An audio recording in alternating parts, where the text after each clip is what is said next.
Magandang gabi po sa inyo lahat. Sa mga hindi po nakakaalam, kami po ni Dr. Sar ay magkapatid sa ina. Bagaman ang aming samahan, ang aming samahan mula sa pagkabata, ay tunay na magkapatid. Natatandaan ko pa po na kami bata pa. Pag may away kaming maliliit na magkakapatid, ang sumbungan po namin ang Kuya Sar. At ang Kuya Sar naman, walang kinakampihan niyan sa amin, parehas po kami napapatukan. Dahil ayaw niya po kami nag-aaway at ang gusto niya, pamakaling po ng sinasabi niya sa kanya sariling pamilya, lahat po tayo ay dapat na nagkakaisa. Yun po ang kanyang panuntunan sa buhay at yun din po ang naging tinuro sa amin ng aming mga magulang. Nung bata pa po kami, ang tinitirahan po namin ay dyan sa may palengke. Ang aming barrio Bali, although we are from Poblacion, pero ang lagi po namin kasama ay yung mga taga-Sapang Bayan. Dahil mas malapit po ang puso ng aming mga magulang at ang Kuya Sar doon sa mga mahihirap na gusto rin namin matulungan. At hanggang sa ngayon po, ang aming kapatid, pinagmamalaki po ang vice mayor natin, ang Kuya Sar, siya po ay talagang matulungin. At kami po mga kapatid niyang nakababata sa kanya, ay lagi rin niyang sinasabihan, Tito, Toti, Noel, Ro, Nene, kung maaari, kayo naman ay nakakaangat ng kaunti sa buhay, ay gawa namin ang paraan na makatulong pa rin sa bayang Kalumpit. Kaya, Kuya, alam mo naman na lahat kami magkakapatid ay ikaw ang idol namin. At lagi namin pinagmamalakihan sa buong Kalumpit. Happy birthday at sana ay humaba pa ang buhay ng, let's say, mga another 50 years. Happy birthday, Kuya. Alright, maraming First time niya sa politics, nagtawag siya sa pagkakusahan.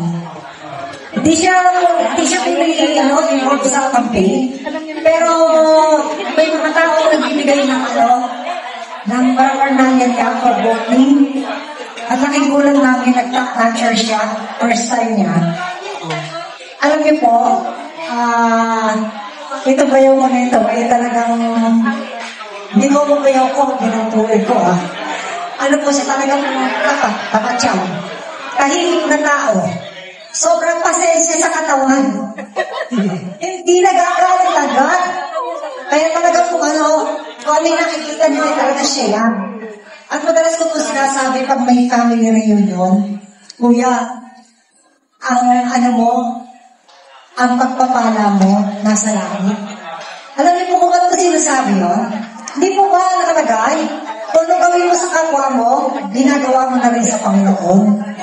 Sa nakita ko po sa kanya, hindi mo siya, he doesn't count about the effort and the help he extends to other people. Hindi siya nagbibila.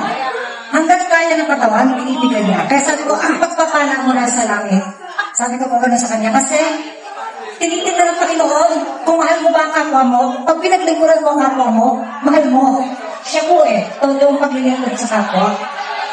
At nauso mo talaga yung operation ng circumcision sa Kalumpit. Mula na kukulan siya ay kumandidato. Talaga po naman siya nag-umpisa noon. At pinagmamalaki ko na hindi ako mahihiyat sabihin sa inyo. Wala po nakasubo. Magaling na tita. Totoo sa loob ng paglilingkod. Totoo sa loob ng paglilingkod.